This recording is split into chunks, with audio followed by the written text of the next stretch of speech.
पता है, मुझे हिंदी आता है। 7 साल से ज्यादा इंडिया में रहता था, मुस्लिमानी तारीख पढ़ता था, लेकिन क्योंकि मुझे पता है आप लोग अरबी जुबान को पसंद करते हैं,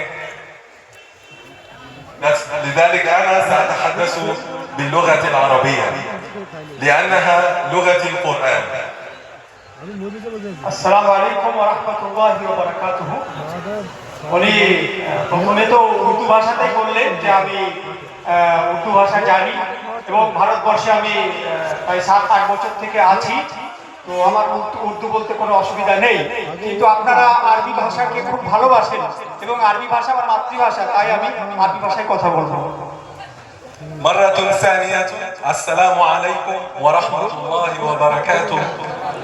لا إله إلا الله أفني بها عمري، لا إله إلا الله ألقى بها ربي، لا إله إلا الله أفني بها عمري.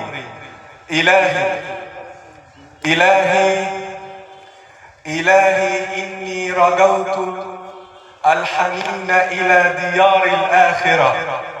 إلهي فإن رحمت فأنت أكرم راحمين. إلهي فإن رحمت فأنت أكرم راحمين. اللهم أنت يا خالق البراء ويا رازق الطير ويا هادي العلا، اهدنا فأنت خير من هدى وارحمنا فأنت خير من رحم.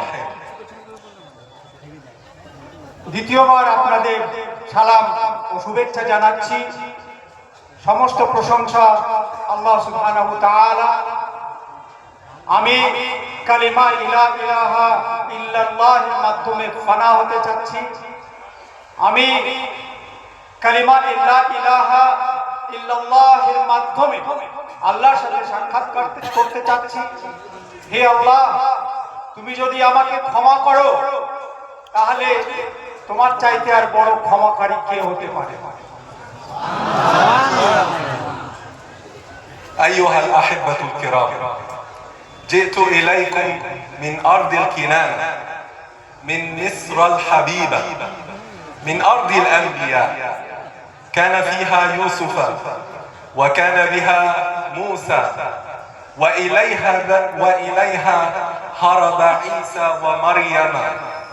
أيها الأحبة، جئت إليكم محملا بالمحبة الخالصة، جئت إليكم محملا بالمحبة الخالصة، ليس فقط مني، فأنا العبد الفقير لله محمود إمام، بل جئت إليكم محملا بمحبة أهل مصر لأهل ومسلم الهند الكرام. أيها الأحبة، على مدار السنين 10 الأخيرة فقد زرت الهند عشرات المرات، وأستطيع أن أقول الآن أن مسلم الهند أقرب إلى كتاب الله وسنة نبيه من كثير من مسلم العرب. আমি আপনাদের কাছে সুদূর মিশর থেকে এসেছি, যেটির নাম হচ্ছে আরবে কিনানা। আমি এসেছি মুসা আলাইহিস সালামের দেশ থেকে। আমি এসেছি সেই দেশ থেকে যে দেশে ঈসা আলাইহিস সালাম আশ্রয় নিয়েছিলেন এবং তার মাতা মারিয়াম আলাইহিস সালাম আশ্রয় নিয়েছিলেন। আমি আপনাদের জন্য প্রাণ ভরা ভালোবাসা নিয়ে এসেছি। আমি প্রায় ভারতবর্ষের মাটিতে 10-এর অধিক বছর অতিক্রম করেছি। সেই জায়গা থেকে বলতে পারি যে ভারতীয় মুসলমানগণ কোরআন এবং হাদিসের বেশি কাছাকাছি অনেক আরব মুসলিমদের চাইতে।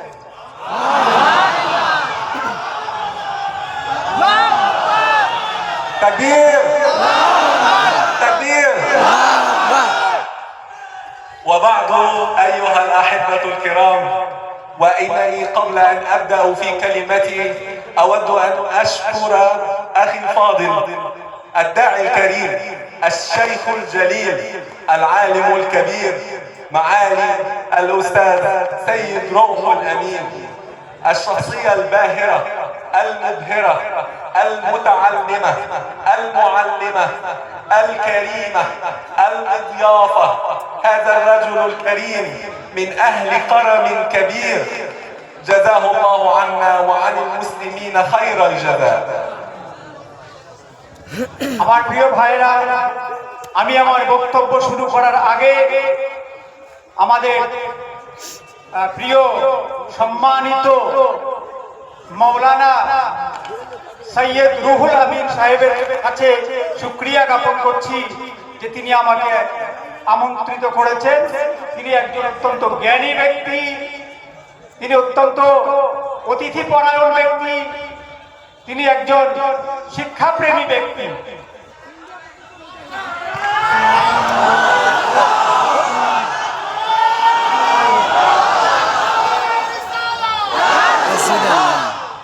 अभी सुनो, ध्यान से सुनो। الآن سوف نتحدث عن شيء مهم جدا في تاريخ المسلمين وعقيدتهم وفقههم. أيها الأحبة، إني أرى عيونا مليئة بالإيمان وقلوب طاهرة وعقولا تبغى وتريد أن تهتدي، ولكن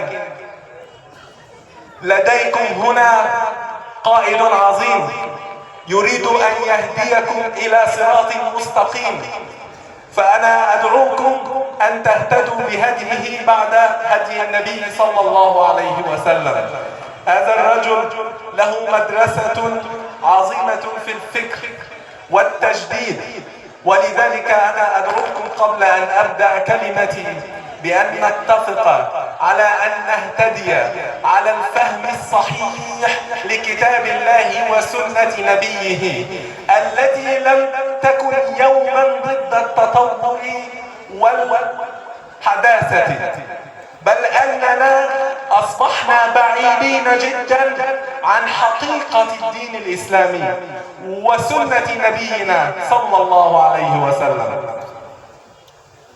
আমি আমার চোখের সামনে দেখতে পাচ্ছি চক্ষু ভরা বা এমন কিছু চেহারা, এমন কিছু চক্ষু যেখানে ঈমানের আলো জ্বলছে। আমি বিশ্বাস করি যে আপনারা হেদায়েতের পথে থাকবেন।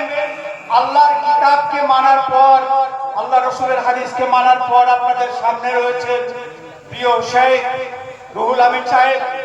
তিনি আপনাদের গাইডেন্সের জন্য যথেষ্ট, তার কথা আপনারা মেনে চলবেন। তিনি, তার একটা নির্দিষ্ট চিন্তা ভাবনা আছে শিক্ষা নিয়ে। আমরা যদিও এখানে ঈমানের আলোচনা করছি, ঈমান নিয়ে সবসময় আলোচনা করছি, কিন্তু একটি বিষয়ে আমরা পিছিয়ে পড়েছি, আধুনিকতার দিক দিয়ে আমরা পিছিয়ে পড়েছি এবং শিক্ষার জগতে আমরা পিছিয়ে পড়েছি। শিক্ষার জগতে এগিয়ে নিয়ে যাওয়ার জন্য মৌলানা রুহুল আমিন সাহেবের যে দৃষ্টিভঙ্গি, সেই দৃষ্টিভঙ্গি নিয়ে তিনি যেভাবে চলবেন আপনারাও তার সাথে চলবেন। أحبتي في الله، إن خير الكلام كلام الله عز وجل، وخير الهدي هدي نبينا صلى الله عليه وسلم. قال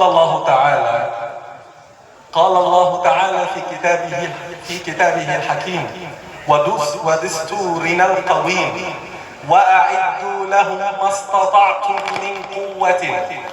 وفي هذه الآية الكريمة تفسير كبير سوف آخذكم معي في ظلال هذه الآية القرآنية في ضوء ما فسره الإمام الكبير إمام أئمة الدين وكبير شيوخ الإسلام منذ أكثر من 1000 سنة، أبو حامد الغزالي، كيف فسر هذه الآية الكريمة وأعدوا لهم ما استطعتم من قوة. আমি আশা করব যে আপনারা সবাই আপনাদের জীবনে কোরআন এবং হাদিসকে মেনে চলবেন। কোরআন, মহাগ্রন্থ আল কোরআনে আল্লাহ তাআলা বলেছেন আইদ্দু লাহুম মাসতাতাআতুম মিন কুওয়াতিন, মুমিনদের সম্বোধন করে বলেছেন তোমরা যতটা পারবে যথাসাধ্য শক্তি সঞ্চয় করবে। এই শক্তি সঞ্চয় করার ব্যাপারে আমাদের পূর্বপুরুষগণ, আমাদের ওলামায়ে কেরামগণ তারা কোরআন এবং হাদিসের আলোকে ব্যাখ্যা করেছেন। তাই 1000 বছর আগে ইমাম গাজ্জালী রাহমাতুল্লাহি আলাইহি এই আয়াতটি সম্বন্ধে কি ব্যাখ্যা করেছেন তিনি আমাদের সামনে রাখবেন। যে আইদ্দু লাহুম মাসতাতাআতুম মিন কুওয়াতিন, তোমরা যথাসাধ্য শক্তি সঞ্চয় করো। এই শক্তি সঞ্চয় করার অর্থ কি ইমাম গাজ্জালী কি বলেছেন তিনি বলবেন।